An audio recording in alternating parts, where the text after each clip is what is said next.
Hello po mga kabayan, mga ka-business, kapapi, kalingap, magandang buhay. Welcome po muli sa aking YouTube channel, Analisa Reality Vlog. Ngayon po kaiba ang gagawin ko. Shoutout po kay Ma'am Bupil, Mix Vlog. Siya po yung idol ko. Sa kanya ako natuto, basta may resibo, paglaban natin. So, meron kasi akong total, ginagamit din naman niya, kahit hindi siya nagme-mention ng pangalan. Alam natin kung sino yon. Tinatapik niya ang sa ka-business official, sila Bong, sila Jinky. Hindi naman tayo mga ipinanganak lang ngayon, diba? So, may umiiral po na pustahan ang relationship nila Bong at Jinky, na lalo to si Bong na hindi daw magtatagal, ibabalik sa kalye. So, ito, puputol-putulin natin, total naka-public naman to, so pwede natin pakinggan, pwede tayo mag-reaction dito. Kasi topic niya, kaya hindi naman pwedeng siya lang yung magdakdak ng dakdak. Tapatan natin. Para po doon sa mga bago pa lang sa aking YouTube channel, isa rin po ako sa reactor ng ka-business official, kaya ito, titira tayo sa paraan na meron tayong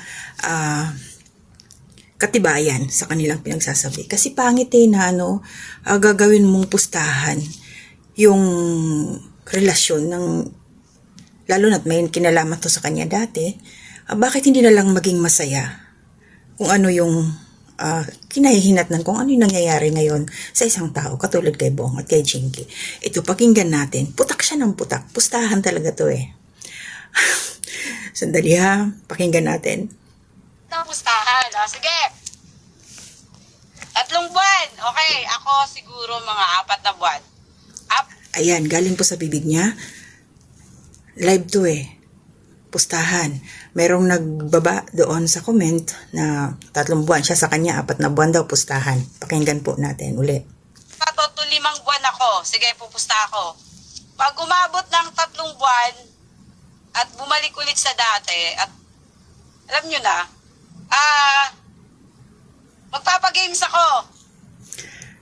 Ano siya, sa totoo lang sa kanyang ginagawa, hindi niya matanggap na yung isang katulad ni Bong na dating nakarelasyon niya, taong grasa, sa background, pasintabi po, dahil yun naman talaga yung ni Bong. Hindi niya matanggap na yung tao na katulad ni Bong is nalawayan siya. Kaya yun ang gagalait dito ngayon, nanggigigil siya Lalo na to, hindi niya maano talaga. Alam po kay, lalo kay Jinky. Pakinggan natin. Hindi ako magpapagames. I mean, yung syempre, nanalo kayo, viewers. So, ipapagames natin yon pag nanalo. Kita nyo na. So, ginagawa niyang online game si Bong. Napakasalbahe niya, di ba, mga kabisnes? Napakasalbahe niya. Sa totoo lang talaga. Kasi kung hindi siya salbahe, hindi niya to gagawin. Kung talagang mahal niya si Bong, minahal niya si Bong noon, bakit hindi siya magparaya, mag-wish siya ng maganda para sa tao? Ang wish niya kasi babalik pa rin sa kalye si Bong. Yun siya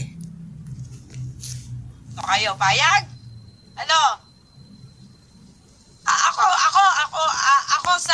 Dun ako sa babalik ulit. Sino yung hindi na babalik?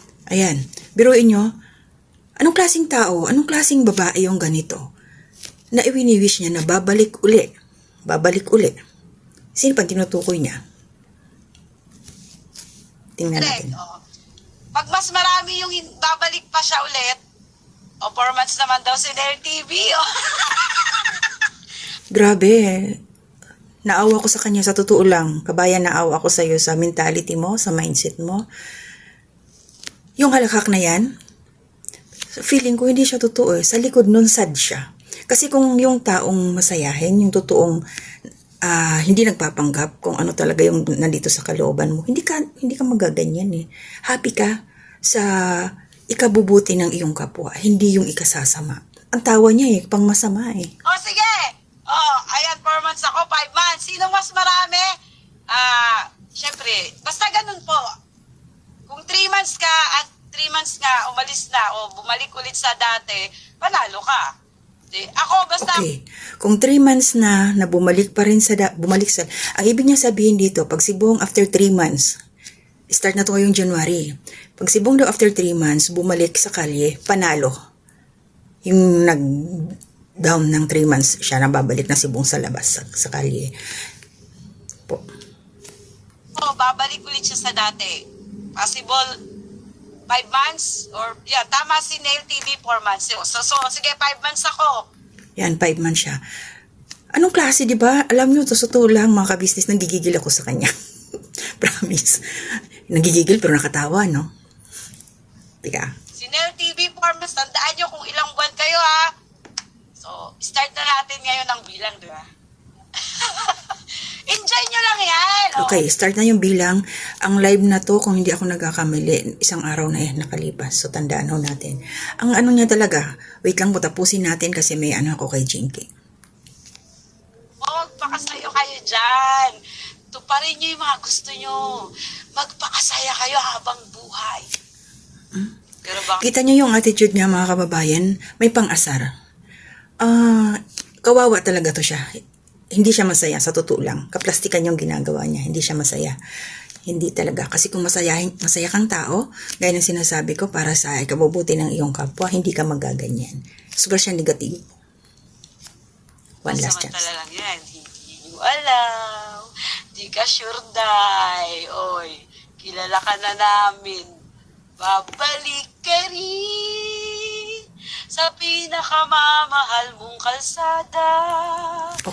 Okay, yun ano mga kabisnes, narinig nyo, yung wish nung dating ex ni Bong.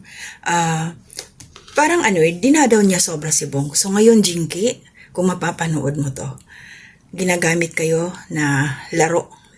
Pinaglalaroan kayo ni ex, ni Bong.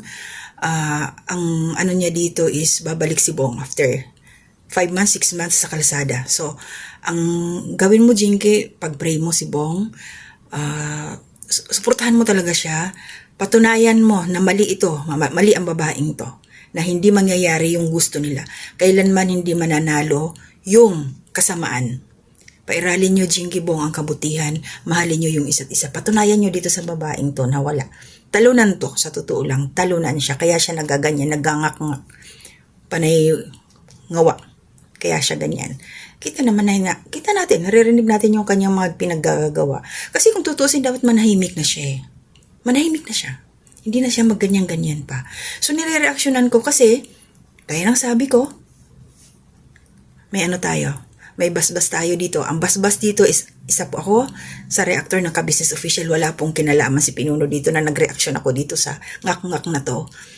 Siyempre, tatayo tayo para doon sa mga nasa loob ng community ni Pinuno ka-business. Yan yung mga taong involved.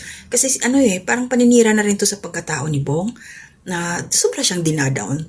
Porque to, taong grasa, babalik sa kalima, ganon. Jinky, nasa iyo ang paghawak, nasa iyo ang pag-guide kay Bong, nasa iyo lahat, Jinky. Patunayan mo na lalo mong asarin yung babaeng to, Jinky. Lalo mong asarin na maling-mali siya sa inyong dalawa. Maling-mali yung kanyang isip para sa inyo ni Bong. Magiging maayos kayo, magiging maganda ang buhay ninyo. Iyak na lang to, sa totoo lang.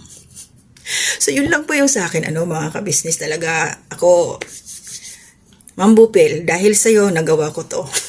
Maraming salamat sa inspirasyon. May resibo tayo, nakapublic ang kanyang, itong kanyang video. Kaya kahit sino pwede nating gawan ng reaction. Ba? Reactionist tayo eh. Yung mga sinasabi niyang mga wakwak, bahala kayo dyan. Alam ko kung sino yun mga kasamahan ko. Pumasok doon sa live niya na blinak niya yata. Okay. So kung ako sa'yo, hindi ka magbablock kasi hindi mo makikita yung mga namin. Lugi ka. So hanggang dito lang mga kabisnes. Maraming salamat. Suportahan po natin ang Bunjin. Sila Bong at saka si Jinky. Prayer po. Kasi mas, yung panalangin ng lahat, mas matatag po yun. Mas matatag. Kaya support po tayo kila Pinuno Ka Business. Kila Papa Dins TV, Ka Business Family channel po nila. Mga kagwangs, mga kasamang kong mga reactors dito sa Ka Business Official. At syempre yung ka-reactors din po. At saka shoutout po kay Kuya Bal Santos Matubang, Kalinga Prab, Ate Edna Vlogs, kay Jack Tapia Matubang. Support po natin ang Kalingap community. Salamat po. Hanggang dito na muna. See you again. To God be the glory.